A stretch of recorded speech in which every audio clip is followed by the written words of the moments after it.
Welcome back to the weekly news roundup. Today we have privacy. I have two subscription-based videos that we threw into the privacy section because I did not have time to build a screen for them. And then we have home tech as opposed to our usual security. Apparently the world got very secure over the new year because I didn't see any security news this week.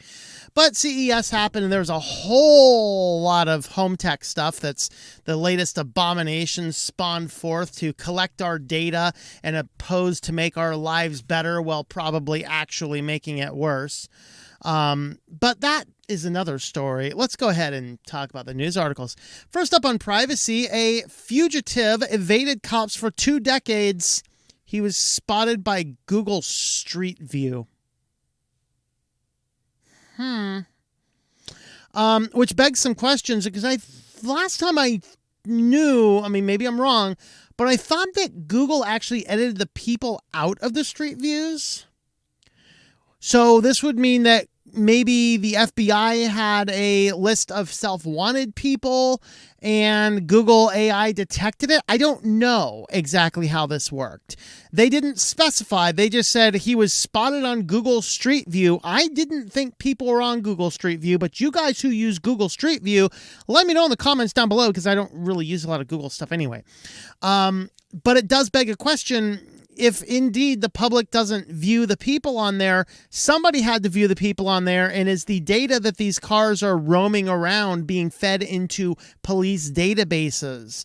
Anyway, a murderer who escaped from jail in 2002 was pulled off the streets and they arrested him. And he's like, "How'd you find me? I haven't even called my family in 10 years. Big Brother's always watching. So begs a question that, if you're out and about, then these Google cameras might be able to snap your photo and show it to people. So very interesting. Interesting indeed. Well, Amazon is looking to take Sidewalk beyond the neighborhood. This article is getting stranger. It says expands the IoT network. So if you don't remember Sidewalk, which Rob Braxton has called Skynet, and I completely concur with his viewpoint on that. Basically, everyone gets addicted to these Ring doorbells and Alexas and all this other smart crap from Amazon. And all of a sudden, they flipped the switch. And I think it was, what was it, August 16th or something? Whatever. Trying to make a bad Terminator joke, but I forget my movie references. It's been too long. Shame on me. I must watch Terminator soon. But anyway, they flip on a switch and all of a sudden Sidewalk turns on, and this basically allows anybody with any smart Amazon device to constantly be connected by mooching bandwidth off of everybody else. A very bad thing when most of our world is going onto data caps. Yeah, how much of our bandwidth went towards schmucks walking down the street with their smartwatches? Of course, they do have it capped, so it's never going to take too much. But hey, I want every bit I'm paying for crying out loud. But this actually takes Sidewalk because they looked at this and said, man, guys, we're not getting enough people here foolish enough to set up this mesh network as large as we want Skynet to always be. We want 100% at all times. We want somebody to be able to go, hey, Alexa, order unicorn meat, confirm, and have unicorn meat falling from the sky. Okay, so what they did is they came up with this device, which is called Sidewalk Bridge Pro, powered by Ring. And basically it is effectively just it's not a separate device like an Alexa or anything else. It literally is a Sidewalk router. Okay, that's all it is. It's a Sidewalk router. So it plugs in, it looks like this. You plug it into your Ethernet or a Wi-Fi.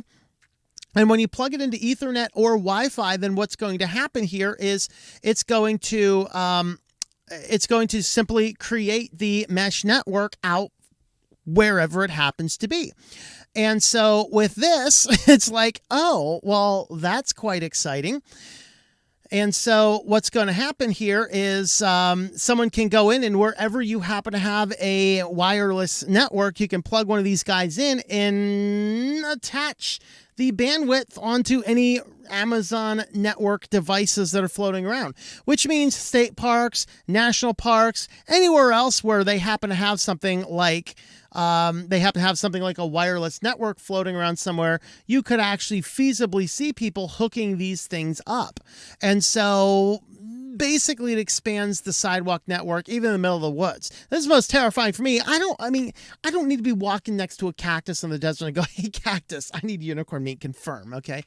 Maybe we should do better in society if there are still wilderness places we can go where big tech is not trying to scrape and collect our data. That would be an interesting question to ask. And so this to me is terrifyingly weird. We don't need this, but unfortunately it is going to be foisted upon us. All right, and our feature story for the privacy part before we do our 2 subscriber type stories. Google Chrome 97 relaxes privacy protection just to help out Microsoft. Microsoft's like, hey guys, your privacy protection is preventing our Office 365 from working right. You need to add some features in here so that our system always works without having problems. And so Google's like, sure, why not? And so this is the keyboard API. This allows a sub-level routine to grab mapping and identification of your keyboard to deploy to other places. Now, the reason they did this is because on iframes and on the application layer that Microsoft uses for Excel, for example, on Office 365, it can't read the keyboard, so it doesn't know exactly what you're doing. And so they added this feature in so that these items would work. Now, this caused a lot of concern because Firefox looked at this and said, no, there's too many privacy problems. So Firefox does not have this. Apple says there's too many concerns. So Apple doesn't do this. So I wanted to go ahead and dig into it to figure out how deep this guy went. So this is the article. The Register doesn't know the difference between Chrome and Chromium, apparently. This is actually built into Chromium, which of course Chrome is using, but this is built into Chromium because that's what Microsoft is using for Edge. Not using Chrome, they're using Chromium. So any Chromium browser now feasibly has this enabled unless the developer specifically took role. Opera, curiously, does not have this feature, last I knew. Brave does not. So, well, Brave asteriskly does not. Brave looked at this and said, we don't like this. And so they have it disabled as long as you have fingerprinting protection on. If you have disabled fingerprinting protection, then the keyboard API will actually be enabled at that point in time. And so just looking at the spectrum of it, your Chromium-based browsers will all have this on default now unless the browser developer has explicitly turned it off later. And so that is an important thing to keep in mind. And why did they add this privacy snafu? Because Microsoft wanted them to. So Google specifically, we don't care about privacy. We just want to hoard data.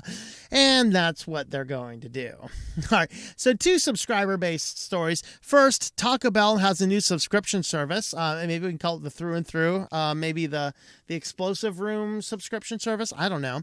But basically, you pay them $10.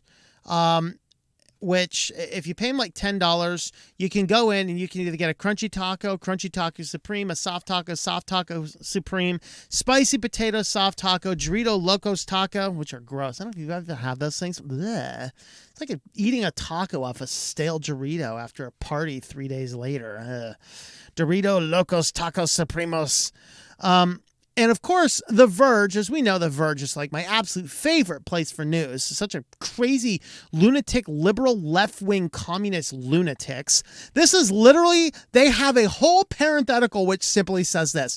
We at The Verge had a lot of thoughts about this problem. We'll go into this shortly. But first, let me say that I find this a little insulting, economically speaking. The Dorito Loco Supreme costs $2.69 at my local Taco Bell, where the Spicy Potato Taco taco costs $1. Someone who prefers potatoes is getting way less for their money from someone who's Locos Doritos. Okay, yes, I could technically still get 30 tacos for $10, but the principle of it.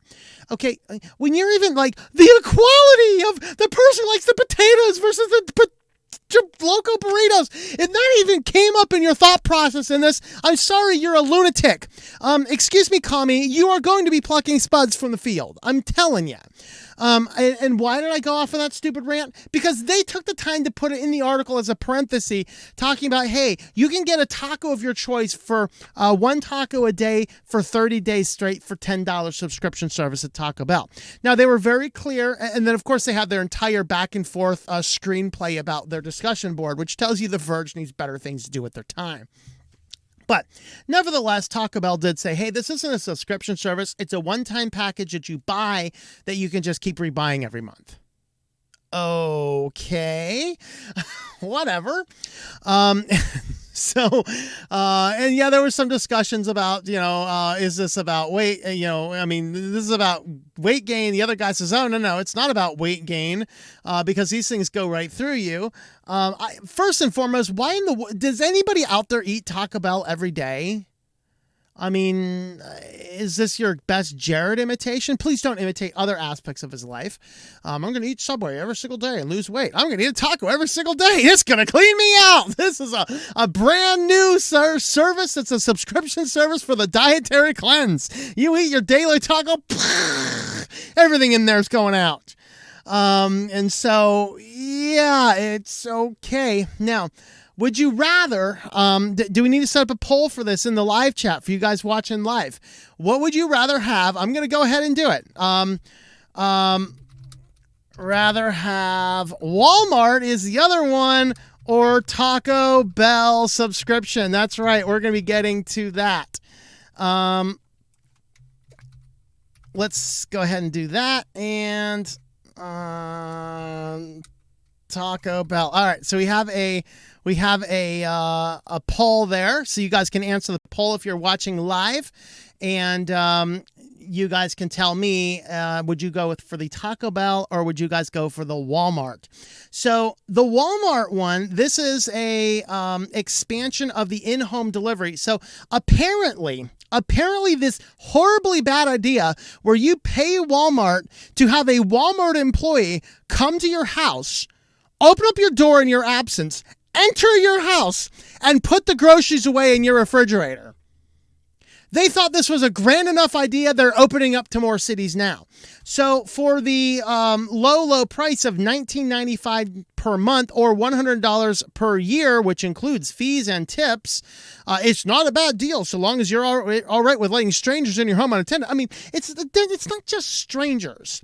There's something about some of the Walmart employees are just, they're not the caliber of people sometimes they necessarily want. Now, I have really good friends actually who work at Walmart and don't mind the job, really. But the fact of the matter is, guys, I don't want a Walmart employee coming in my house. Does anybody think this is a good idea?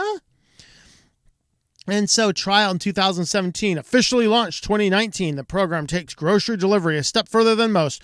Rather than simply having somebody deliver orders to your front door, InHome invites delivery personnel to enter your home and put directly into your refrigerator or freezer.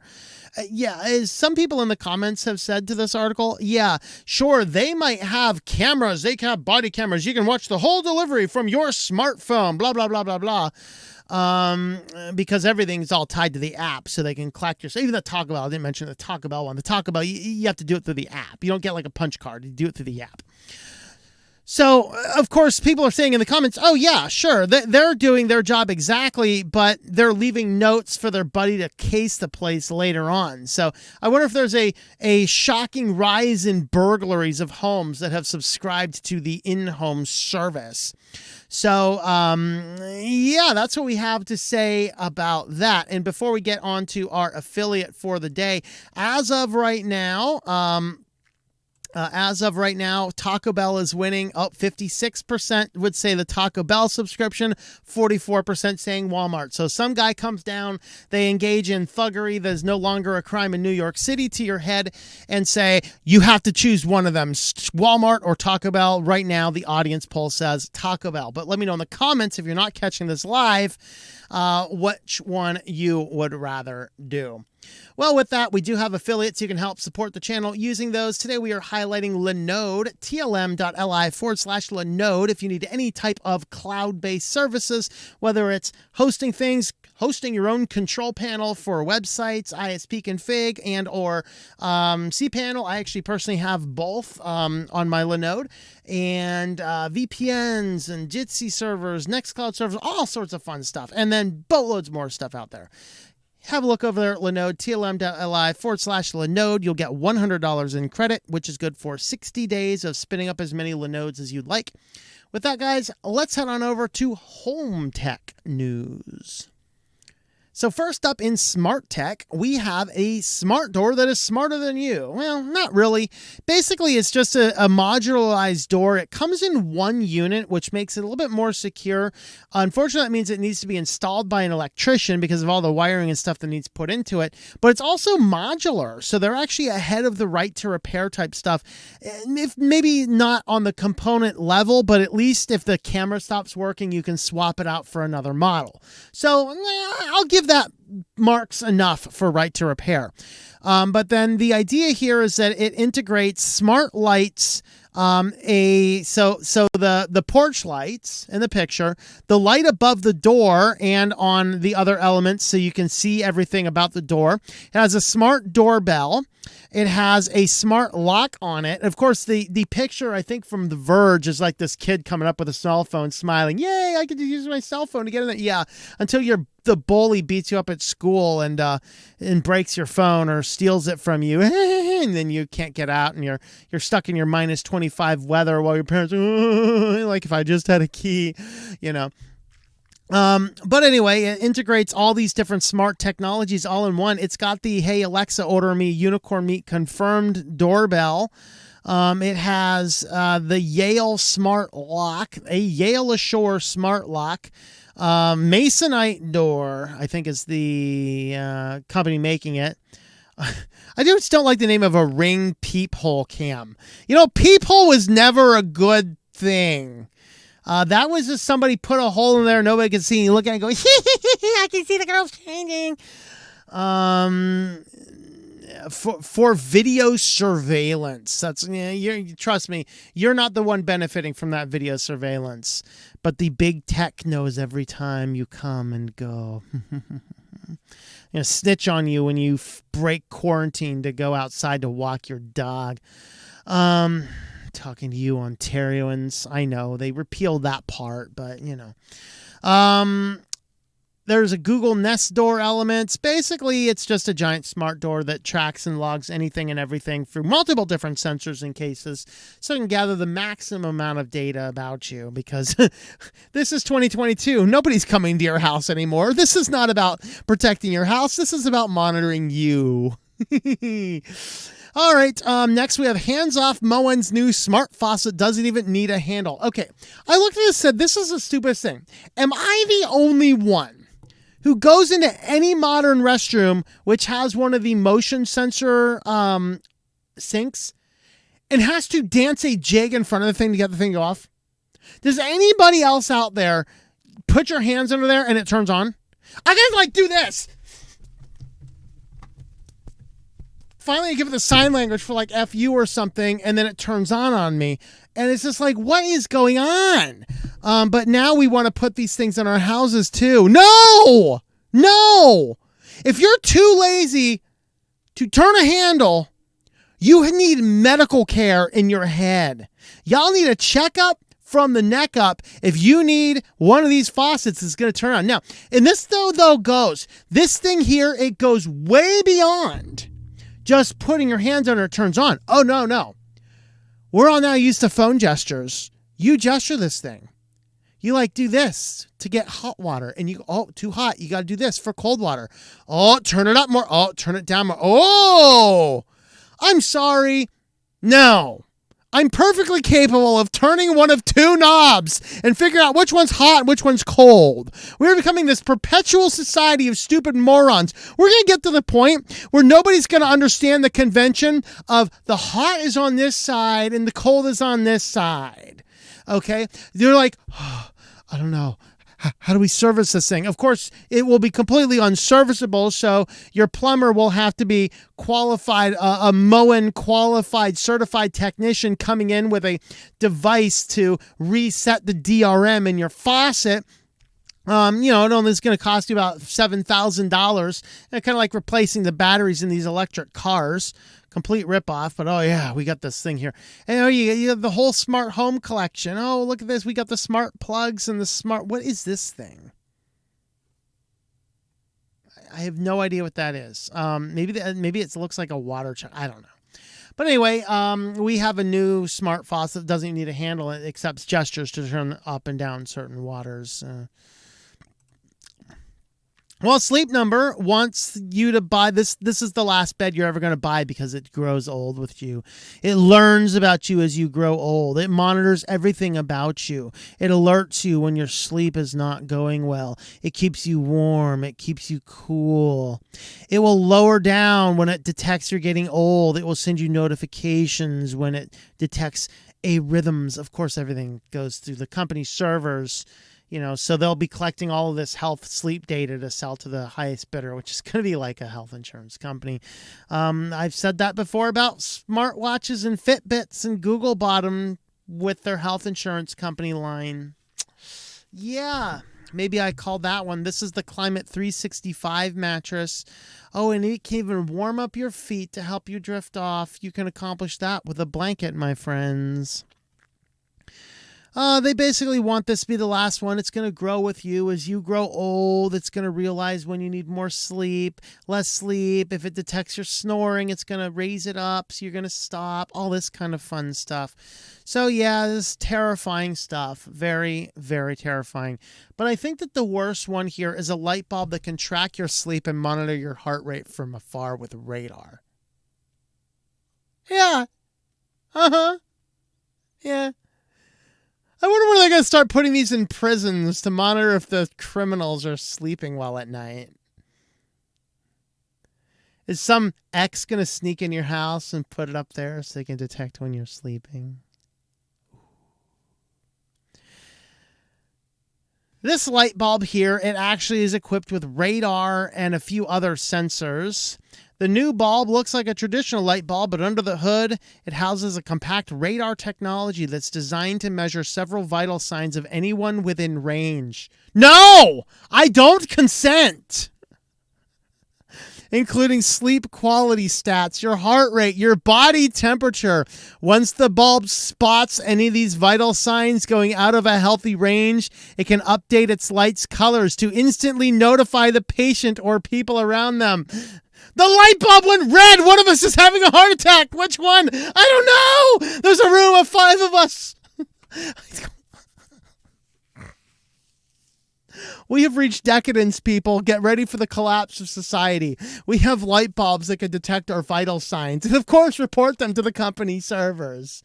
Yeah, and then there's people that hook this stuff up like, oh my God, this is so amazing. Look at this nonsense. Oh, this is so cool. I can put the light bulb here and it will detect how my breathing rate's going.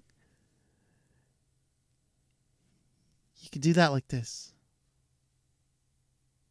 I mean, really, guys. Really. We don't need a light bulb with radar to monitor our heart rate, our breathing, our body temperature, and things like this. Not needed. Not needed, guys. This is insane. This is insane. Ah! You can help support the channel over on Patreon. Patreon.com/TOMM. A couple different membership tiers over there. Thanks for watching, everybody, and we will catch you guys next time. Thank you for watching this video from Switched to Linux. This channel would not be possible without the backing of the program supporters scrolling on the screen now. You can be a supporter at Patreon at patreon.com/TOMM or at thinklifemedia.com. I also want to thank the open source community who creates such excellent software that makes producing this show possible. Please remember to support your software communities. Thank you, and I hope that you enjoy switching to Linux.